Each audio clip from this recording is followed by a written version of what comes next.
लखनवी अंदाज पाठ को आगे बढ़ाते हैं। तो आगे है, नवाब साहब ने फिर एक पल खिड़की से बाहर देखकर गौर किया। खिड़की से बाहर ध्यान से देखने लगे और दृढ़ निश्चय से उन्होंने खीरे के नीचे रखा तौलिया झाड़कर सामने बिछा लिया और सीट के नीचे से लोटा उठाकर निकाले और दोनों खीरों को खिड़की से बाहर धो दिए और तौलिए से पोंछ लिए। फिर जेब से उन्होंने चाकू निकाला, दोनों खीरों के सिर काटे और उन्हें गोद कर झाग निकाला। खीरा खाने से पहले जिस तरह से खीरे की कड़वाहट को दूर करने के लिए उसको काट करके झाग निकाला जाता है, तो उसी तरह से उन्होंने झाग निकाला। फिर खीरों को बहुत एहतियात से छीलकर, एहतियात सावधानी से छील करके फाकों को एकदम करीने से, एकदम सलीके से तौलिए पर सजाते चले गए।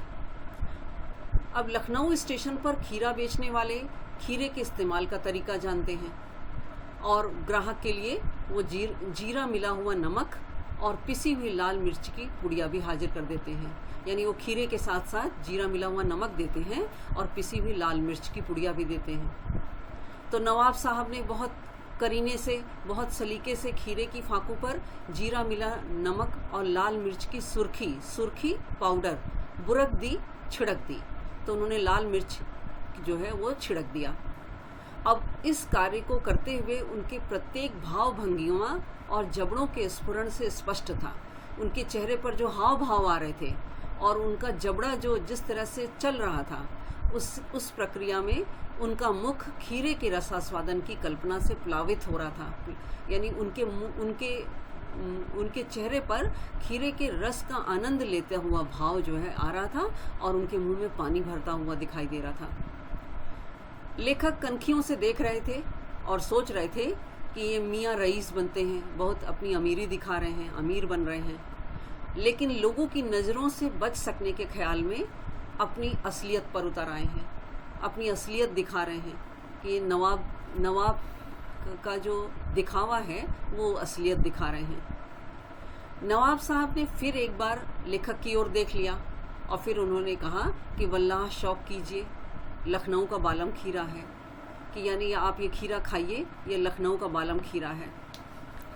नमक मिर्च छिड़क दिए जाने से ताजे खीरे की पनियाती फाके एकदम रसीली फाके देखकर लेखक के मुंह में पानी जरूर आ रहा था, लेकिन लेखक पहले खाने से इनकार कर चुके थे।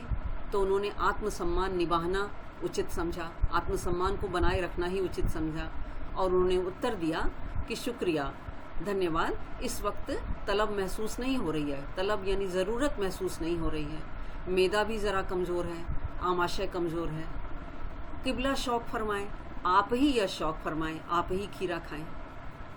अब नवाब साहब ने सतृष्ण लालच भरी आंखों से नमक मिर्च के संयोग से चमकती हुई खीरे की फाकों को देखा, नमक मिर्च लगी हुई खीरे की फाकों को देखे और खिड़की से बाहर देखकर एक दीर्घ निश्वास लिए, दीर्घ से निश्वास, एक लंबी सांस खींचे और खीरे की एक फाक उठाकर होठों तक ले गए और फाक को फिर सूंघे और सूंघने मात्र से स्वाद का जो आनंद आया उन्हें, उससे उनकी पलकें मुद गईं, उनकी पलकें बंद हो गईं और उनके मुंह में जो पानी भराया, उस पानी के घूंट को उन्होंने गले से उतार लिया।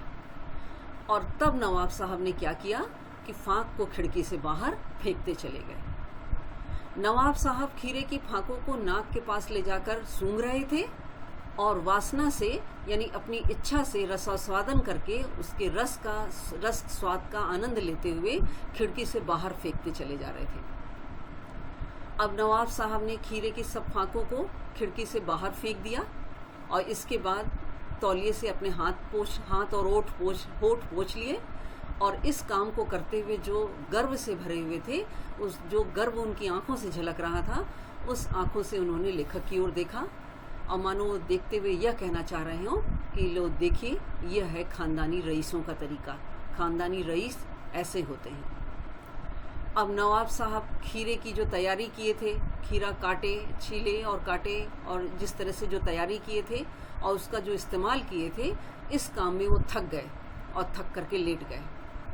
अब यह सब देखकर हमें तस्लीम यानी सम्मान में सिर खम कर लेना पड़ा, सिर झुका लेना पड़ा और वह कहे कि यही है खानदानी तहजीब नफासत और नज़ाकत। ख़ानदानी तहजीब यानी शिष्टता, नफासत स्वच्छता और नज़ाकत यानी कोमलता। अब लेखक गौर कर रहे थे, देख रहे थे, ध्यान दे रहे थे कि खीरा इस्तेमाल करने के इस तरीके को खीरे की सुगंध और स्वाद की कल्पना से संतुष्ट होने का सूक्ष्म तरीका ज़रूर कहा जा सकता है। यानी लेखक कह रहे थे कि इस खीरे के इस्तेमाल के इस तरीके को सुगंध लेने, सूंघने और स्वाद की कल्पना करने और उस कल्पना से संतुष्ट होने का एक सूक्ष्म, नफीस यानी एक बढ़िया और एकदम एब्स्ट्रैक्ट, अत्यंत छोटा तरीका ज़रूर कहा जा सकता है। लेकिन क्या इस तरीके से उधर की तृप्ति हो सकती है? क्या इस तरीके से पेट भर सकता है? अब लेखक के मन में यही विचार चल रहा था।